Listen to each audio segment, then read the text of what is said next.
પહલગામ હુમલામાં સામેલ બે આતંકીઓના દક્ષિણ કાશ્મીર સ્થિતના મકાનને ઉડાવી દેવામાં આવ્યા છે। પુલવામાના ત્રાલ વિસ્તારમાં આસિફ શેખ બ્રિજ વિહારા વિસ્તારમાં આદિલ ઠોકેરાના ઘરને બોમ્બ બ્લાસ્ટથી ઉડાવી ધરાશાયી કરાયું છે। બંને વ્યક્તિઓ પર પહલગામ આતંકી હુમલામાં ભૂમિકા નિભાવવાનો આરોપ છે।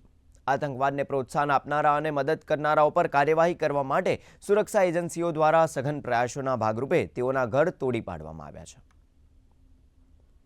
बिजबेहड़ा इलाका और इस बिजबेहड़ा इलाके का गुरी गांव और गुरी गांव का ठाकुरपुरा मोहल्ला और ये मकान है आदिल ठाकुर का, जो कि पूरी तरीके से जमींदोज हो गया है। आदिल ठाकुर शुरुआती जांच में सुरक्षा एजेंसियों ने स्पष्ट किया है कि पहलगाम में हुआ नृशंस बर्बर कायराना हमले में आदिल ठाकुर का हाथ था और आदिल ठाकुर के इस मकान को कल जब यहाँ पर सुरक्षा जांच चल रही थी, जब यहाँ पर कार्डन किया गया इस इलाके को, जब सर्च ऑपरेशन चल रहा था, तो उसके बाद ये कि धमाके में पूरी तरीके से जमींदोज हो गया है।